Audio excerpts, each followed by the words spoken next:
Ali's on Paris. PSG জিততে জিততে ম্যাচটা হেরে গেল। হারলো কার কাছে? হারলো লিভারপুলের কাছে। এবং এই হারের কোনো ব্যাখ্যা কি আপনি দাঁড় করাতে পারবেন?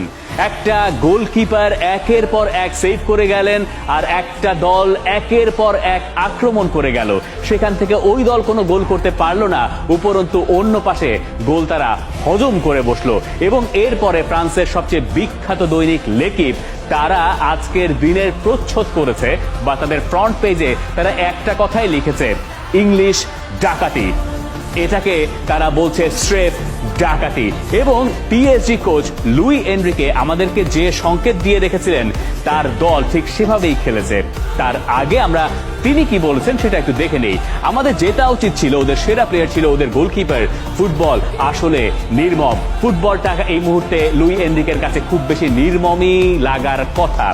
কেনই বা লাগবে না? এতগুলো শট, এত আক্রমণাত্মক ফুটবল, এবং পিএসজি যে মানের ফুটবল খেললো, সম্ভবত আমরা আমাদের জীবদ্দশায় কাতারি মালিকানার অধীনে এইরকম পিএসজিকে, এইরকম সোয়াগ পিএসজিকে আগে কখনো দেখি নাই। সেই ম্যাচে যখন তারা হেরে বসেন তখন ওই আক্ষেপটা থাকার কথা পিএসজির, এবং ফুটবলটাকে নির্মম লাগার কথা।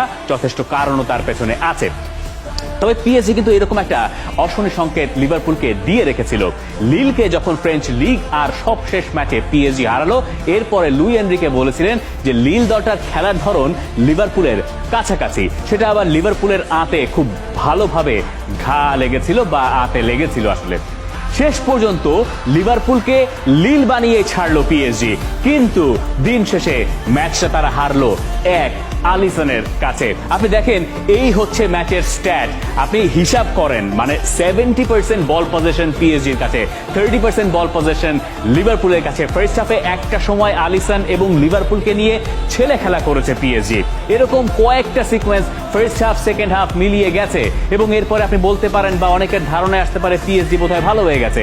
কিন্তু তারা আবারও ভালো হয় নাই। সেটা আপনি বুঝেছেন যখন আলিসনের ওই লং বল থেকে ডারউইন নুনিয়েজ বলটা নামিয়ে দিলেন, এবং পরে গিয়ে হার্ভি এলিয়ট আরেক সুপার সাব বনে গেলেন, গোল করলেন এবং লিভারপুলকে জিতিয়ে দিলেন। ম্যাচের এই হচ্ছে পরিস্থিতি। এই এতগুলো শট আলিসন সেভ করেছেন। এই সব জায়গায় গোল করার মতো যে অপরচুনিটিগুলো ছিল একটার পর একটা, সেটাকে আপনি যদি ডিফাইন করে অল্প করেও নিয়ে আসেন, তবুও সেই সেভের সংখ্যা হয় 9টা।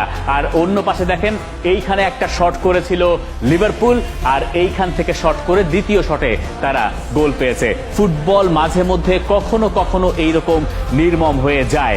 এবং ম্যাচ শেষে স্বাভাবিকভাবেই আর্নে স্লট বলছেন, best goalkeeper in the world. Alisson তার কাছে বেস্ট গোলকিপার হবেন, এইটাই স্বাভাবিক। কিন্তু লিভারপুল তো নতুন গোলকিপারের দিকে হাঁটছে। তারা মামারদাশভিলি, যিনি ভ্যালেন্সিয়াতে খেলছিলেন, তাকে দলে আনার চেষ্টায় রয়েছে, এবং কন্ট্রাক্টও তারা সাইন করে ফেলেছে নেক্সট সিজন থেকে। আলিসনের জায়গায় আমরা তাকেও হয়তো মাঝে মধ্যে দেখতে পাবো। তার আগে আলিসনের এই ধরনের পারফরমেন্স একেবারে সিঙ্গেল হ্যান্ডেডলি, রীতিমতো লিটারেলি, এবং এইরকম চ্যাম্পিয়ন্স লিগে এককভাবে কোনো একটা দলের বিপক্ষে কোনো গোলকিপারের এইরকম দাঁড়িয়ে যাওয়ার রেকর্ড থাকতে পারে, কিন্তু তার আবার গোলে কন্ট্রিবিউশন এরকম কিছু সম্ভবত খুব বেশি আপনি ফুটবলে দেখেন নাই।